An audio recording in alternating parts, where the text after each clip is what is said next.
South Park is one of my favorite shows of all time. I love the characters, the jokes, the stories, the shitty animation, and the songs. Hell, I love the show so much that I went to the 25th anniversary concert in Denver. It was amazing, by the way. In recent years, though, I've been falling off the South Park train. Other than the COVID special, I think the new special events have been mediocre at best. They're not bad, but they just feel like long episodes of the show, not special events, like the COVID ones did. Don't cry, little South Park fan. Uncle Matt has enough special events to feed you for your entire life. Trey, bring over the Prime special ASAP. The boy's hungry.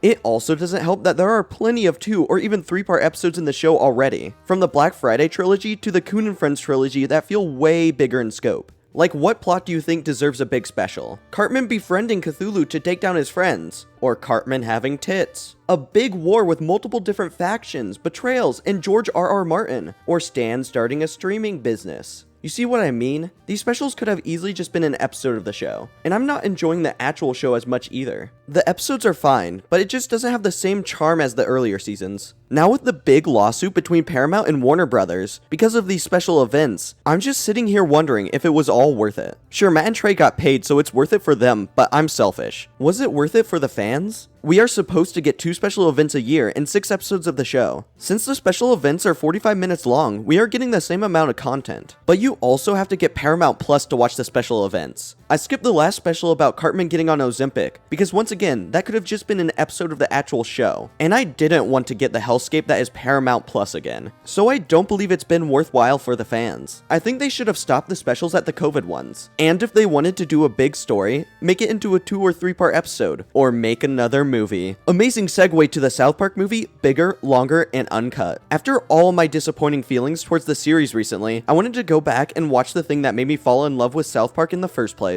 South Park, bigger, longer, and uncut. This movie means a lot to me. It was the first ever R-rated movie I watched, and it started my love of the series. Now, should I have watched this movie when I was in elementary school? Hell no. It is pretty funny that my experience of watching this movie is pretty similar to The Boys though. Like I said in my Bob's Burgers movie video, I love adult animated shows turned into movies, like the Bob's Burgers movie and the Simpsons movie. This might be my favorite out of the 3 though. But the thing is, I'm not the biggest fan of the first 3 seasons of South Park. It feels like most of the jokes they're making is, look at this kid, he's saying something messed up. The movie came out after season 3, and I see it as a soft reboot of the series. I know that sounds stupid, but hear me out. It starts off with the kids all innocent and not cursing, which is definitely something they did in the first 3 seasons. Then they become crude. What I'm saying is, if you watch this movie and then season 4, it would be set up perfectly. I also think this is the start of South Park being great. I mean, I love this movie, and season 4 in my opinion is a huge upgrade from the first 3 seasons, and it only gets better from there. So I wanted to talk about what started my love of the series. And the first great thing to come out of this series, in my opinion, which of course is the movie. I also think this movie is one of the best movie musicals of all time. I know that might be a huge shock, especially if you don't know anything about South Park or the creators, but Matt Stone and Trey Parker, the creators of South Park, know how to write music. I mean, they made the Book of Mormon a hugely successful Broadway musical,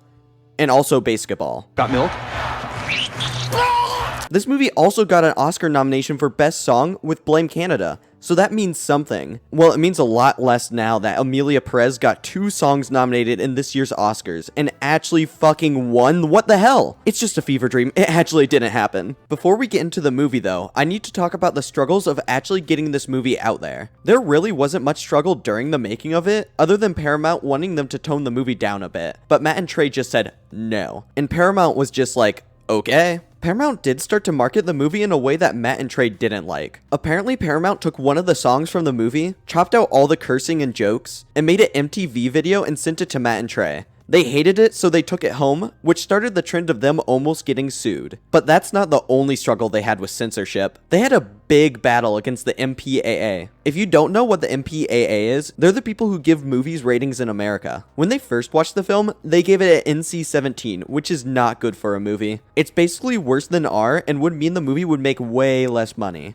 So Matt and Trey tweaked the movie, but 5 viewings later, it was still at an NC-17. But finally, only weeks before the movie's release, it was lowered to an R rating. It wasn't the gruesome violence that the MPAA hated so much about it. No. It was because there was more than 400 swear words in it. So Matt and Trey, like usual, trolled them and lowered it to 399 curse words. The problems didn't stop just with the movie though. There was a trailer that the MPAA didn't like because of some curse words, but they were fine with showing a soldier getting shot in the head. Ah yes, because violence is fine, but when someone hears fuck the 50th time in one movie, they'll go insane. You might think it stops here, but no. The MPAA didn't like the original title of the movie. My god, these guys are haters. The original title was South Park, All Hell Breaks Loose. This one I don't get at all. There are plenty of movie titles with hell in them. Hellraiser, Inferno, From Hell, and In Hell, all being released near the South Park movie's release. The MPAA just hates South Park especially, I guess. So Matt and Trey changed the title to South Park Bigger, Longer, and Uncut, which is so obviously a dick joke and way worse than having hell in the title. So the MPAA denied it. Wait,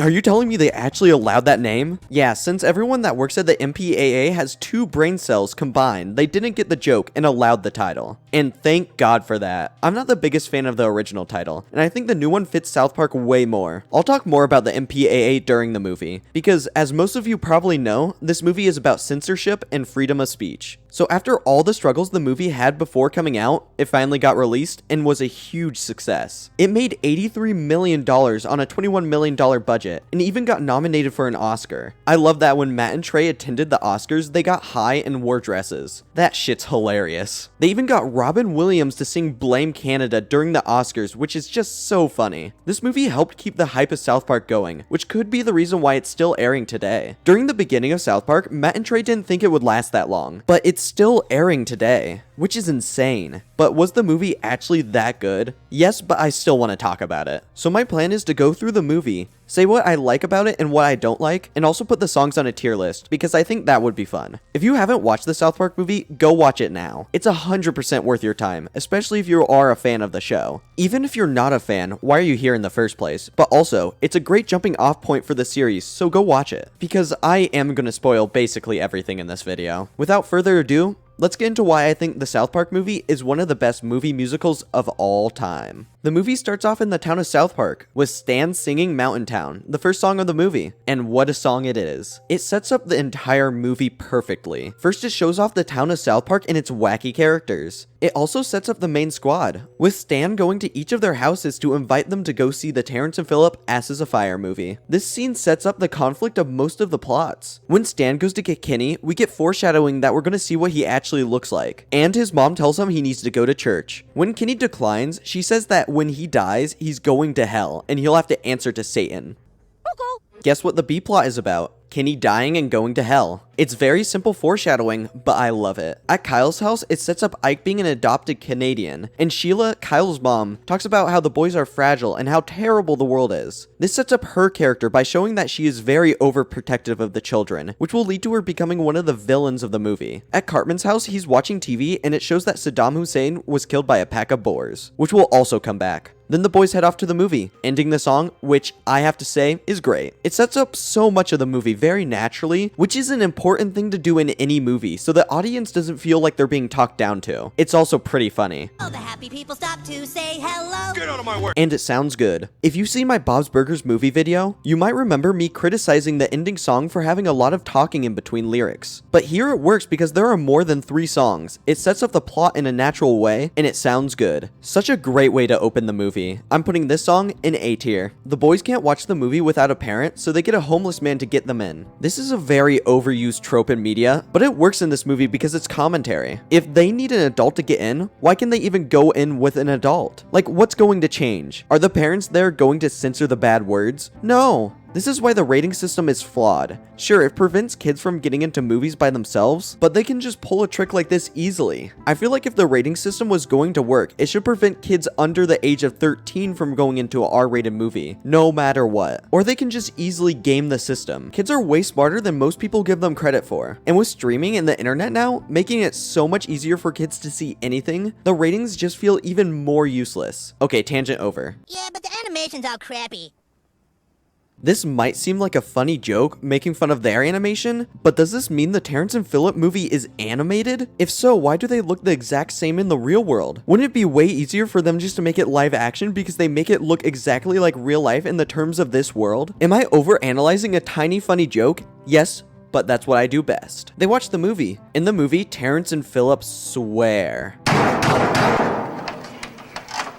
Then the next song starts called Uncle Fucka. This song is purposely bad, trying to be as crude as possible, but damn it still sounds good, especially when they go into their fart solos. Even though this song is only a minute long, there is still a lot to unpack. So Terrence and Philip are supposed to represent Matt and Trey, but we'll get into that later. This movie is supposed to represent South Park as a whole, and how some people view it. Just cursing and bad fart jokes. Most of the adults walk out of the theater because of how crude it is, but the kids love it. What's funny about this is my mom used to be a fan of South Park, but when she went to see this movie in theaters, she almost walked out during the song. Love them or hate them, Matt and Trey know what they're doing. Some adults only see South Park as the show with cursing kids, and how that's not funny. Adults are mature. They like actual comedy, like Mike and Molly. Wait, I'm an adult. What am I doing here? Mike and Molly is on at 6. What the hell was that bit? This also sets up how the parents are going to get mad at this movie. Even though this song is stupid and immature, I still like it. B tier. If you're liking the video, please consider liking and subscribing. Should I complete the holy trinity of adult animated movies based on TV shows and do a video on the Simpsons movie? If you want to see my videos a day early, you can become a channel member today. Last thing, if you want to go follow my letterboxd, the link is in the description. Okay, self-promotion over. Back to the video. The squad is now cursing up a storm. They go to spread their devilish dialect to the other kids in South Park. This scene sets up Stan's crush on Wendy with a little song about how he has a crush on her. D tier. I don't like how it sounds, but it's pretty short. I'm lumping all the different versions of this song that appear in this movie in D tier. They're pretty similar and there's no point in ranking them individually, if they're all gonna end up in D tier anyways. This scene also sets up Stan's conflict with Gregory, a new kid in South Park, who has taken a liking to Wendy. And since every time Stan sees Wendy he throws up, she obviously chooses to hang out with Gregory. I forgot about that gag. I don't like it very much. It's just Stan throwing up, and it's so predictable. Also, Wendy's voice is so different from future episodes. Hi, Stan. Gross. Oh yeah, Cartman. Well, you're a... The rest of the kids go and see the movie. During class the next day, Cartman says fuck, and then Kyle, Stan, and Kenny say fuck and they get sent to the counselor's office. This whole scene is hilarious. There are 4 all-time great South Park jokes in just this one scene. The math problem, Cartman thinking Jew is the F word, Kenny saying fuck for no reason, and of course, suck my balls, Mr. Garrison. This is a perfect scene for the YouTube short content farms to constantly upload and get millions of views off of. The scene also sets up Mr. Hat, Mr. Garrison's puppet, which will be important in the end. Mr. Mackey, the school counselor, calls the boys' mothers and tells them about the swearing problem. I love how Kyle just has his mouth open, terrified because he knows his mother will freak out. Their punishment is that they can't go watch the Terrence and Philip movie ever again. Oh no! They go to lunch and talk to Chef, and he tells Stan the way he can get Wendy to like him is to find the clitoris. My god, Chef, it was an accident, but holy crap. There's a news report showing that there's an outcry from parents all around the country about the Asses of Fire movie teaching kids how to swear, and we get Uncle Fucka 2.0. D tier, not good at all. It's also only 10 seconds long and it's just a gag. Sheila goes on to the news talking with the Canadian Minister of Movies, and they argue about the movie. Sheila is upset about the movie swearing, and the Canadian brings up a good point about the excessive violence in America media, but Sheila doesn't care. This movie feels ahead of its time, literally. It feels like it would be a sequel to a South Park movie, since Terrence and Philip Asses of Fire is kind of a representation of the movie. It's really meta having your movie be about your movie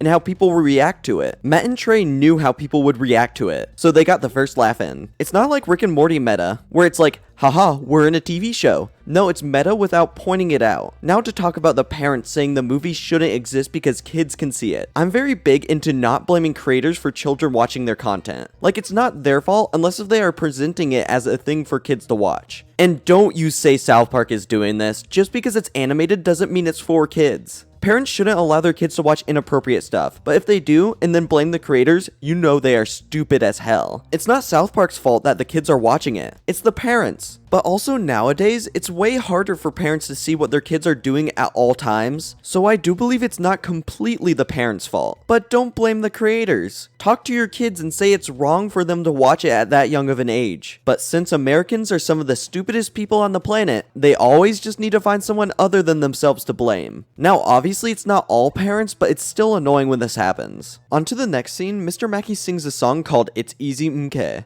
to rehabilitate the kids. This is another great one. Super catchy, and I like Mr. Mackey's singing voice. I love when characters in shows sing and they aren't the best. It's just so damn charming. Same with the animation in this scene. They are trying their hardest to create good choreography with the limited animation, and I love it. But there's one problem with this scene. It's kinda pointless. Mr. Mackey rehabilitates the kids, then they go watch Asses of Fire again, so we're back to square one. It doesn't matter though, because the song is a banger. Mr. Mackey is one of my favorite characters from the show, so this might be a bit biased. A tier. Outside the theater, Cartman dares Kenny to light a fart on fire because they saw it in the movie. He does it, gets set on fire, gets a shit ton of salt poured on him, gets sent to the hospital, and the doctors replace his heart with a potato. You have about 3 seconds to live.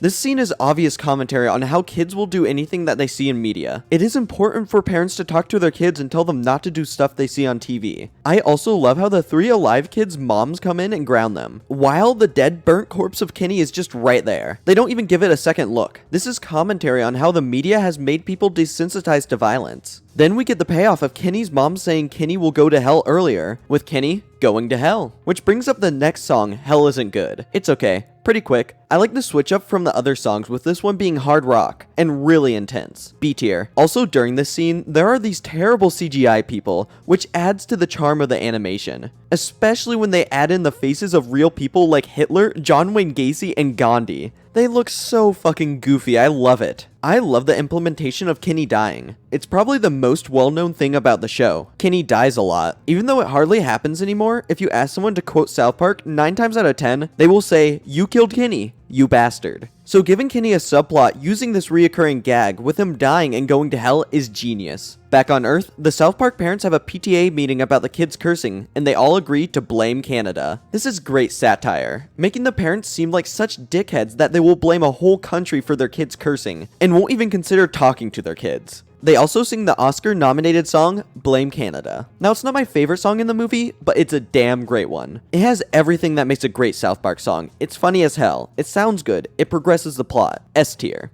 During an interview with Conan O'Brien, Terrence and Phillip are arrested by MAC, which is an acronym for Mothers Against Canada. Conan offs himself due to the guilt of setting up Terrence and Phillip. "No, Conan, they're gonna get Jimmy Kimmel back to host the Oscars, please." In retaliation, Canada bombs the Baldwins. What a tragedy. I love how everyone is so devastated by this. I don't know if this was intended, but this feels like commentary on celebrity culture. If it wasn't the Baldwins and was just some random family, it probably wouldn't get the same reaction. Bill Clinton reveals that they are going to execute Terrence and Phillip, declares war on Canada, and he has appointed Sheila as his new Secretary of Defense. Back in hell, Kenny is being tortured by Satan. Then Saddam Hussein comes in. He has a regular body for this world, but for his head, it's a realistic face of the actual Saddam, and for some reason the flappy head of a Canadian. It's then revealed that him and Satan are lovers. So real quick, I want to talk about how apparently Saddam Hussein was shown this movie when he was imprisoned in real life. There's no proof of this, but if it's real, that's fucking hilarious. That's a great way to torture someone. Make a movie where they have a silly voice and make them date Satan, then show it to them. Back on the playground, Gregory is giving a speech to the kids, but they fuck off and go watch Family Guy YouTube shorts. Then Cartman starts to sing a song. This is probably the most iconic song in South Park history. Of course, I'm talking about Kyle's Mom's a Bitch.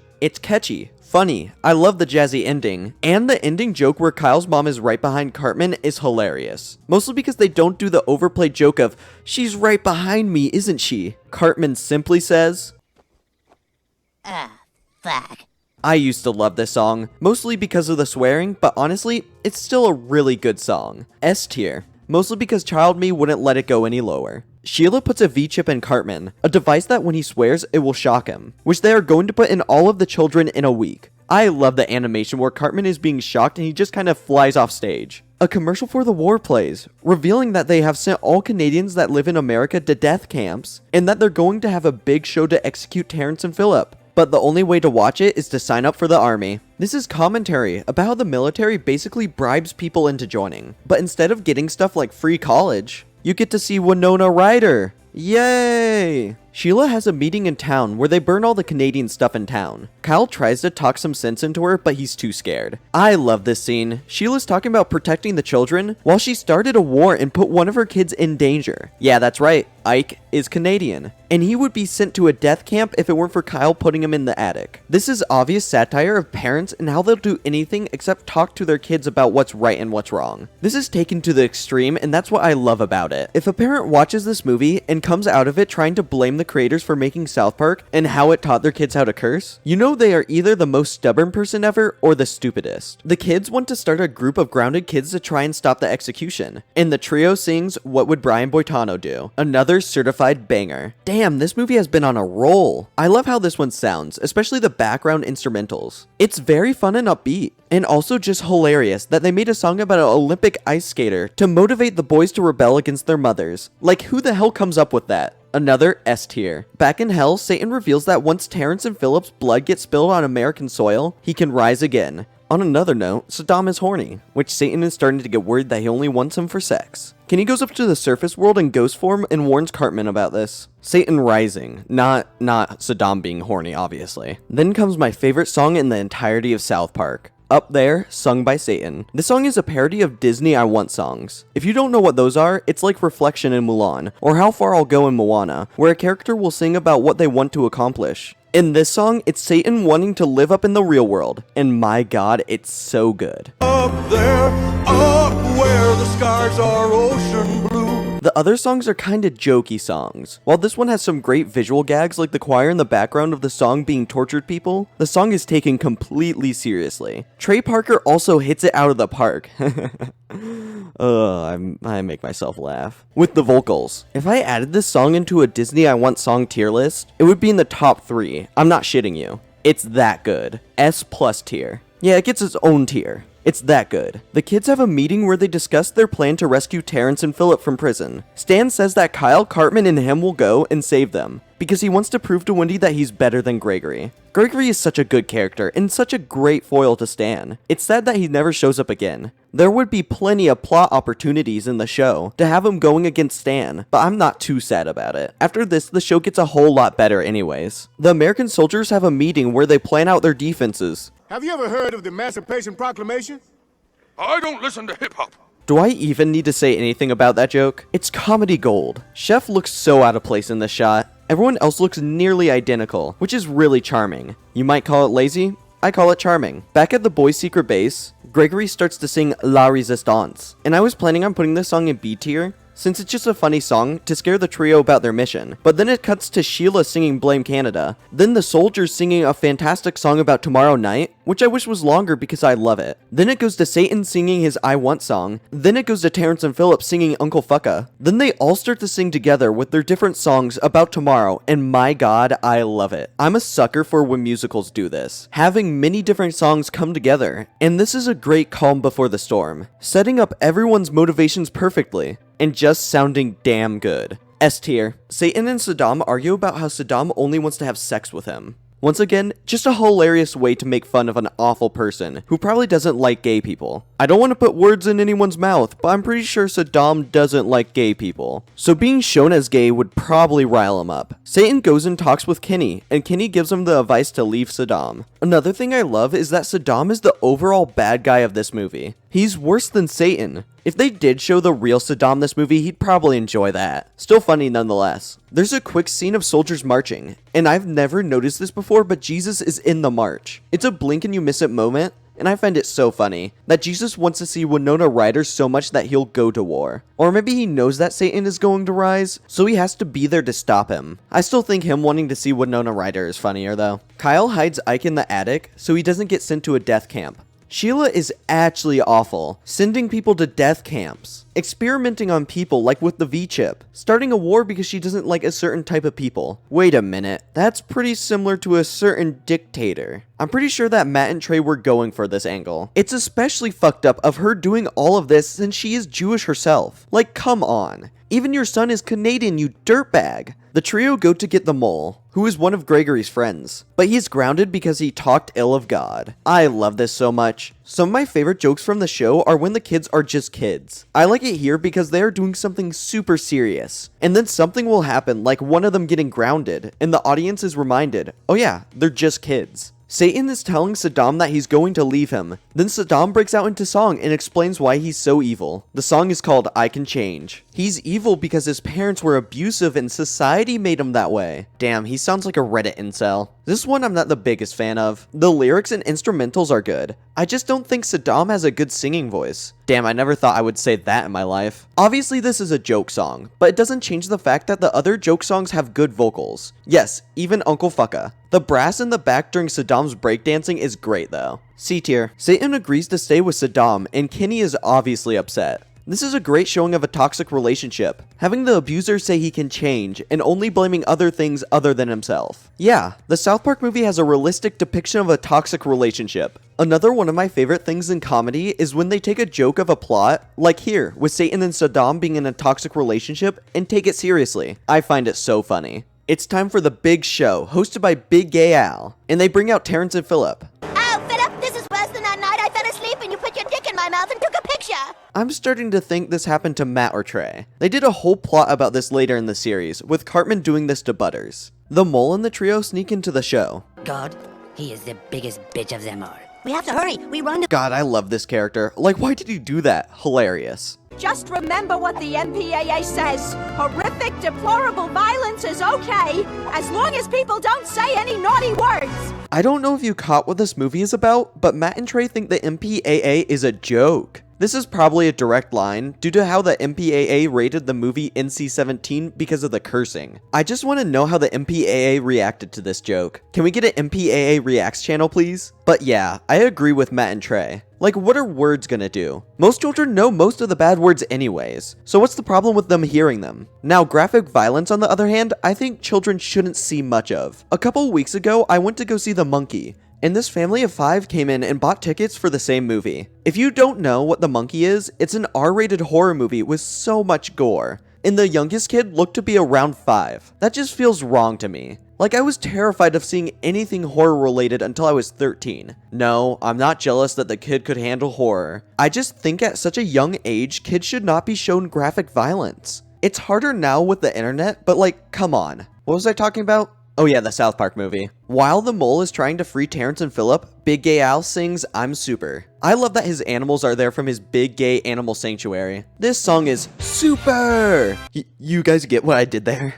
It's just a funny, catchy song with some great brass. Yeah, I'm obviously no music major. If it sounds good, I like it. A tier. The mole almost saves Terrence and Phillip, but Cartman forgot to shut off the alarm, which causes guard dogs to be sent after the mole, which he really hates. The mole is dying, and he has a little duet with Kyle, where he sings La Resistance, and Kyle sings about his mom catching them. It's short, but sounds good. B tier. The best part is the instrument swelling when the mole dies and... It's such a simple joke, but it gets me every time. They are about to execute Terrence and Phillip, and Stan tries to get Kyle to call out his mom, but instead he just pees himself. Terrence and Phillip's electric chairs start, but the Canadians start to bomb them, and in the chaos, Cartman is able to turn off the chairs, freeing them, but it shocks Cartman. They were in those chairs for a long while. They have resilience, you have to give them that. They even make a fart joke in their dying moments. What heroes. A gruesome war between the Canadians and the Americans start, and Stan finds the clitoris. He asks it how to get Wendy to like him, and it says just to be confident. Gregory comes and makes fun of Stan for failing, and Stan tells them they have little time. Damn, nice comeback, Stan. You stuck it to him.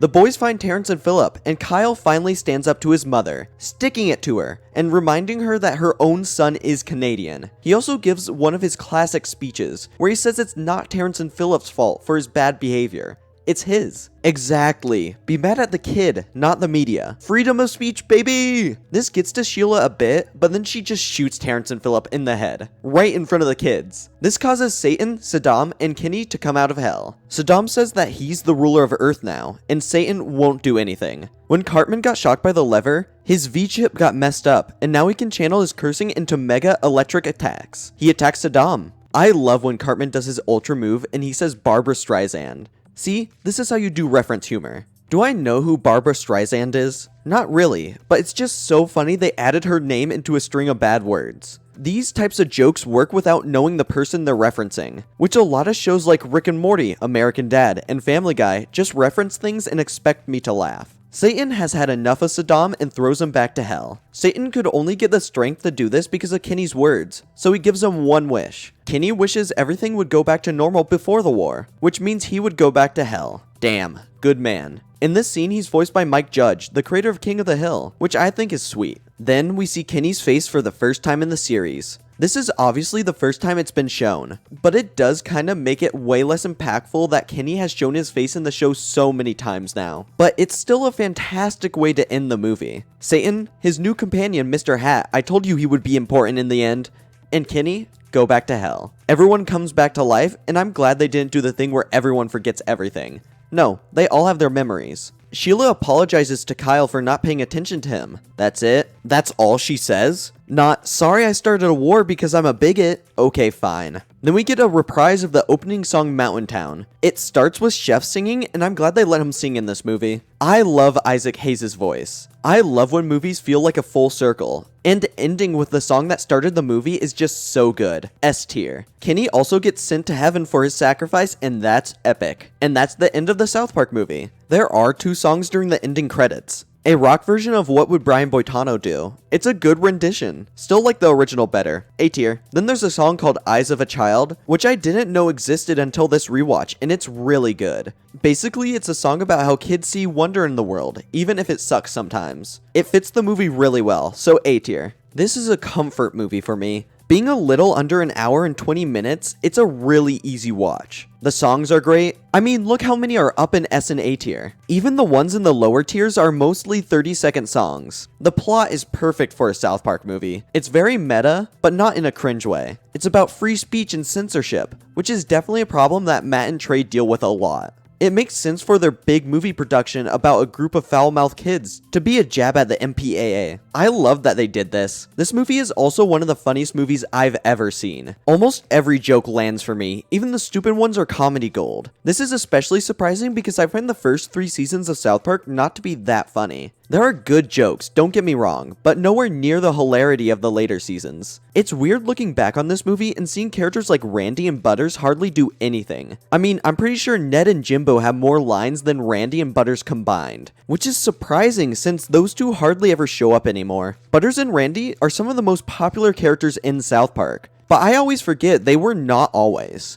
If this movie was made today, you know Randy would have a whole subplot, or maybe even be the main character. But I love that the story is mainly centered around the boys. I know that's a weird compliment, but later seasons, it feels like the adults started to take over the show, especially Randy. So it's nice to come back and watch the squad's antics. It's also really nice to see Chef. I miss him in the show. If only Scientologists weren't absolute assholes. Really, the only problem I have with this movie is Sheila's redemption. She murdered Terrence and Phillip, and Satan came, which made her realize she took it too far. That's all good, but she only gets a single line to apologize, and it's only to Kyle for not paying attention to him. What about the Canadians you put into camps? What about the Americans you made watch Winona Ryder play with ping pong balls? What about the other kids? Nope, it's only to Kyle. The ending felt a bit rushed, especially with Wendy just going, yeah, fuck Gregory. But damn it, I can look over it because it's worth it to see Kenny go to heaven. Now, is this movie as emotional as the Bob's Burgers movie? No, and that's not what it's trying to do. It does what South Park does best, commentate about whatever Matt and Trey find stupid and take it to the extreme. And it feels like an actual movie, and not just a long version of an episode like the Bob's Burgers movie. No hate. So I'm here to say that the South Park movie is a 10 out of 10, and is one of the best movie musicals of all time. Thank you guys for watching this video. If you enjoyed it, please like and subscribe. What's your thoughts on the South Park movie? Comment down below. I'll see you guys next time. Bye.